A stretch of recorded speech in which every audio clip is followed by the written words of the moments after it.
Boa noite, bem-vindo a mais um dos nossos encontros do PGM Online. É um prazer recebê-lo aqui na minha casa. É um prazer estar aí na sua casa para os nossos encontros semanais, onde estudamos a Palavra de Deus na intimidade do lar, guiados pelo Espírito Santo na presença de Jesus. É muito bom ter você conosco nesses estudos, aprendendo juntos sobre aquilo que Deus tem para falar conosco, sobre a conduta do justo. E eu quero te fazer dois convites nessa hora. Primeiro eu quero convidar você que nos acompanha, mas ainda não faz parte dos nossos pequenos grupos, a vir fazer parte. Meu número está aparecendo aqui na tela agora, eu te convido a entrar em contato, eu te convido a mandar um SMS, um WhatsApp, manda sua mensagem, entre em contato e venha fazer parte dos nossos pequenos grupos. Vamos estudar a Palavra de Deus juntos, vamos estreitar as relações, estreitar os laços, orar uns pelos outros. Tenho certeza que será bênção na sua vida. E o segundo convite é que você convide a sua família a vir estudar a Palavra de Deus conosco nessa hora. Chama os seus pais, os seus filhos, os seus irmãos, as pessoas que convivem na sua casa, para passarem um pouco do dia de hoje estudando a Palavra de Deus em família. Amém? Feito esses convites, eu te convido a ler o capítulo 25 do livro de Salmos. Nesse nosso caminhar passo a passo pelo livro de Salmos, nós estamos estudando a cada semana um capítulo do livro. Hoje nós chegamos ao capítulo 25. E o capítulo 25, que é composto por 22 versos, nós não iremos ler os 22 versos para não tomar muito do nosso tempo. Mas nós iremos ler alguns versos para a gente entender o que acontece no Salmo 25. Porque nós podemos dividir o Salmo 25 primeiro em três blocos, em três assuntos diferentes. O salmista primeiro ora, depois ele louva e depois ele clama. E o Salmo 25 deixa isso bem claro. Eu te convido a ler nessa hora para a gente conseguir identificar a oração, o louvor e o clamor. Amém? A ti, Senhor, elevo a minha alma. Nenhum dos que esperam em ti ficarão decepcionados. Decepcionados ficarão aqueles que sem motivo agem traiçoeiramente. Mostra-me, Senhor, os teus caminhos. Ensina-me as tuas veredas. Guia-me com a tua verdade e ensina-me, pois tu és Deus meu, Salvador, e minha esperança está em ti o tempo todo. Essa é a oração do salmista, que ele está orando. E essa oração ela vai do verso 1 até o verso 7. A gente leu o 1, o 3, o 4 e o 5 agora. Mas ela vai até o verso 7. E o salmista primeiro ele está orando. E a primeira coisa que a gente entende aqui no Salmo 25 é uma questão de prioridade. O que a gente faz primeiro? A gente ora. Porque primeiro a gente faz aquilo que é mais importante. O que é mais importante na vida do salmista? Orar. Conversar com Deus, ter comunhão com o Senhor. O que é mais importante na vida do justo, do servo de Deus? Estar diante de Deus tendo comunhão com Deus. Buscar a presença do Senhor. A ti, Senhor, elevo a minha alma. O salmista ele abre declarando que está se elevando até Deus, está buscando a presença de Deus. Ele não está preso à realidade, porque ele está indo de encontro ao Senhor. E aí depois o salmista louva a Deus.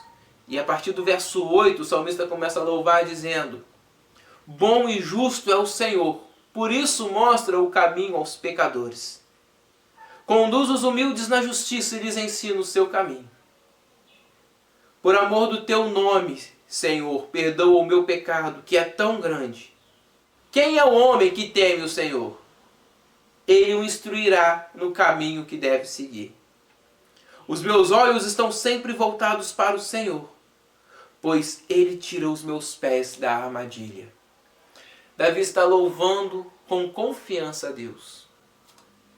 Esse segundo bloco, do 8 ao 15, do 8 ao 15, esse segundo bloco do 8 ao 15, ele vai mostrar para a gente o louvor do salmista.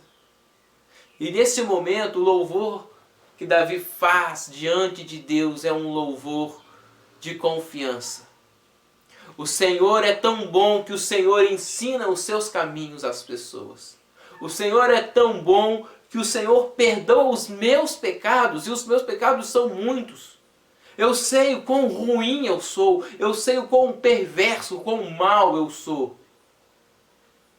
Eu sei a maldade que há dentro de mim, os desejos maus que brotam no meu coração, mas o Senhor me perdoa. O Senhor me ensina a viver livre desses desejos, a viver sem ter que atender a esses desejos. Por isso eu louvo ao Senhor. Bom e justo é o Senhor. Por isso Ele mostra o seu caminho aos homens. E para encerrar, a partir do 16, o salmista clama a Deus. E o salmista clama assim: volta-te para mim e tem misericórdia de mim, pois estou só e aflito. As angústias do meu coração se multiplicaram. Liberta-me da minha aflição. Me chama muita atenção aqui no capítulo 25 que o salmista só vai falar a real situação em que ele se encontra no verso 16. Ele passa a maior parte do salmo engrandecendo, louvando, buscando ter comunhão com Deus, para então, se encaminhando para o final, ele finalmente declarar que ele estava se sentindo aflito e só. Isso é uma lição para a gente hoje. É uma lição para a gente hoje do que tem chamado mais a nossa atenção.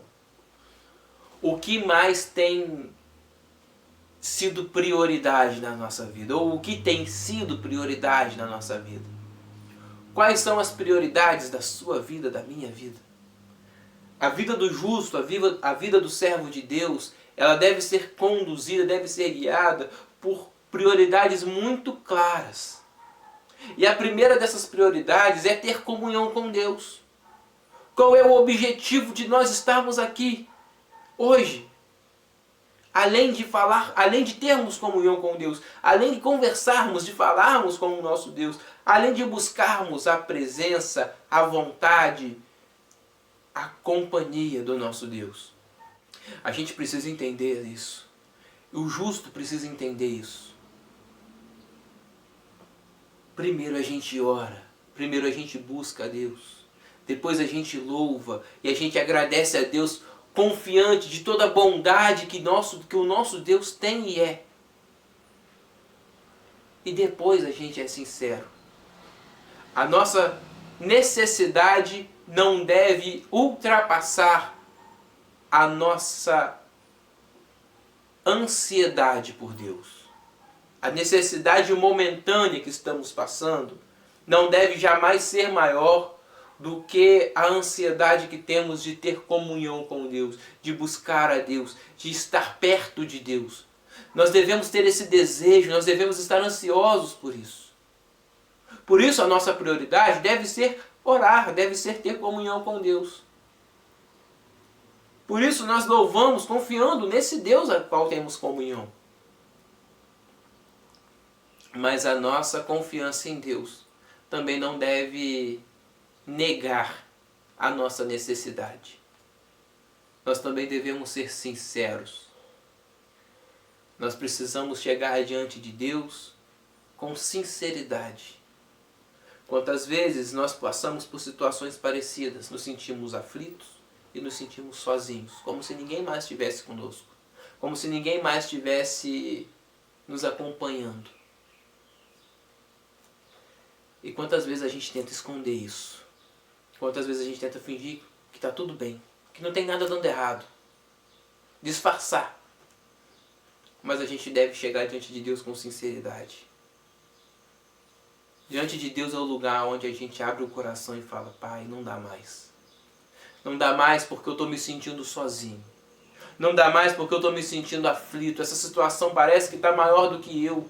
Esse problema está maior que as minhas forças. Eu não consigo. Mas esse problema jamais pode tirar da minha boca e do meu coração e da minha mente o desejo por ter comunhão com o Senhor e o louvor ao Senhor. E para se encerrar no final do Salmo, no verso 21, que a integridade e a retidão me protejam, porque a minha esperança está em Ti. Esse final, que a integridade e a retidão me protejam, é muito interessante o salmista usar essas palavras. Que a integridade me proteja, que a retidão me proteja. E me chama a atenção demais o salmista não falar que o poder do Senhor me proteja, que a unção do Senhor esteja sobre mim, me protegendo, que a presença, que o Espírito de Deus, que os anjos do Senhor me protejam. O salmista diz que a integridade e a retidão me protejam. O salmista é alguém que estava se sentindo só e aflito, ou seja, é alguém que estava sofrendo. Então o Salmo 25 é um caminho, é uma resposta ao sofrimento, é uma estratégia de como podemos lidar e passar pelo sofrimento. Esse sentimento, essa sensação de solidão, essa aflição, isso é característica de alguém que está em sofrimento profundo. Não há uma dor física, mas há uma dor interna, emocional. Há uma dor que parece até mesmo que é espiritual, que consome a gente, que implica em um peso na vida. E como que a gente consegue suportar o sofrimento? Como que a gente consegue passar pelo sofrimento? Ou como que a gente consegue responder ao sofrimento? O Salmo 25 vai nos ensinar. E vai falar com a gente que a gente precisa responder. A resposta que damos ao sofrimento é o verso 1. É elevarmos a nossa alma ao Senhor. É rompermos com as limitações. É entendermos ou compreendermos que existe uma realidade que é muito maior do que eu mesmo, do que o mundo que me cerca, do que a minha visão. Que ter os meus desejos atendidos não é nada. Que ter a minha vontade executada e feita não é nada. Eu não sofro quando eu não tenho a minha vontade atendida. Eu sofro quando eu perco a comunhão com Deus. Eu não sofro quando eu desejo muito e acabo não alcançando. Eu sofro quando Deus está longe. Quando eu não consigo mais ter o referencial do Senhor na minha vida. O justo entende isso. E o salmista entendia isso. Por isso o salmista termina falando que a integridade e a retidão me protejam. Porque, como eu disse, ele podia ter falado qualquer coisa, mas ele pediu que a integridade e a retidão o protegessem. E o que eu entendo disso? Que a vida do justo, a conduta do justo, é a conduta de alguém que aprende a ser íntegro com o próprio Deus. É a conduta de alguém que aprende a viver com o próprio Deus. Que aprende a andar por um caminho de retidão com o próprio Deus. Então, como que a gente responde ao sofrimento? Permanecendo íntegros e permanecendo na mesma posição que o Senhor nos colocou. Como é que você responde ao sofrimento? Continuando a ter uma vida de integridade. Continuando a ter uma vida que caminha por um caminho de retidão. É assim que a gente consegue ser protegido nos momentos de aflição, os momentos de sofrimento. Quando o sofrimento vem e bate na nossa porta, se a gente não continua a ser íntegro, se a gente se corrompe para passar mais rápido ou para tentar dar um jeitinho de burlar as regras para poder passar sem sofrer, quem perde é a gente. Porque a gente perde o Senhor. Que a integridade e a retidão nos protejam, porque a nossa esperança está no Senhor. Então, Em outras palavras, o salmista está falando que a oração do justo é: quando eu sofrer, que mesmo sofrendo, eu continue sendo íntegro. Que mesmo sofrendo, eu continue agindo correto. Mesmo sofrendo, eu não ceda à tentação de me desviar dos caminhos do Senhor. Que mesmo sofrendo, eu não me perca. Porque a nossa esperança está no Senhor. Então, como que o justo responde ao sofrimento? Ele busca a Deus. Ele louva a confiança que ele tem em Deus. Ele louva o nome de Deus com confiança, porque ele conhece a Deus, porque ele tem intimidade com Deus. E ele não se perde nos momentos de sofrimento. A nossa resposta ao sofrimento é essa. O Salmo 25 ele pode ser resumido dessa forma: como o justo responde ao sofrimento. A gente responde buscando ser ainda mais parecidos com o Senhor, buscando ser ainda mais parecidos com Jesus. A gente responde não dando voz ao sofrimento. A gente não ignora ele.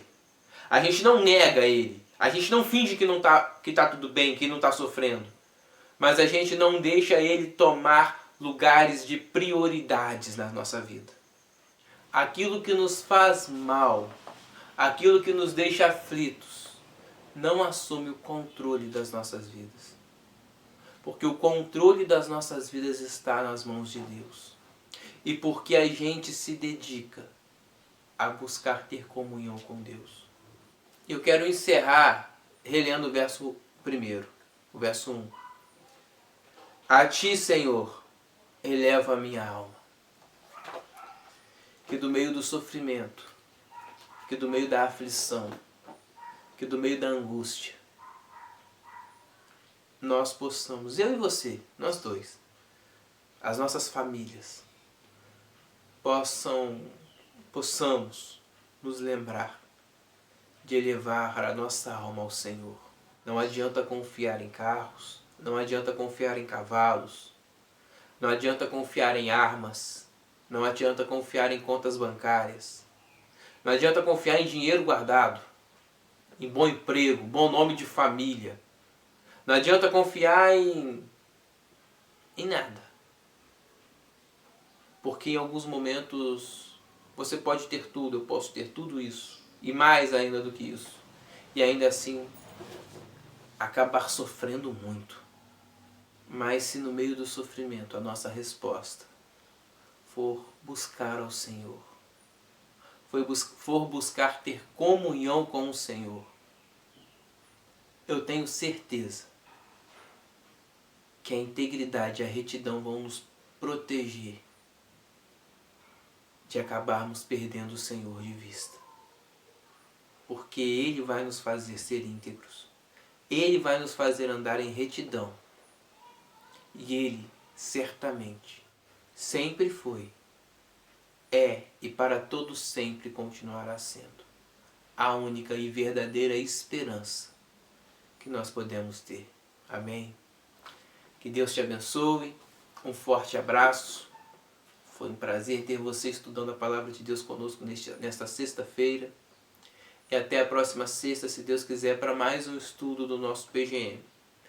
Mas antes de ir, eu queria te fazer um convite, mais um convite. Eu queria te convidar a, durante a semana, se dedicar a ler com calma o capítulo 25 do livro de Salmos. Como eu disse no começo, a gente aqui estuda para ter um panorama geral. Mas com calma, convide a sua família para participar desses momentos de estudo. Sente à mesa com o seu filho. Sente à mesa com a sua filha, com a sua esposa, com o seu marido, com os seus pais, com os seus irmãos.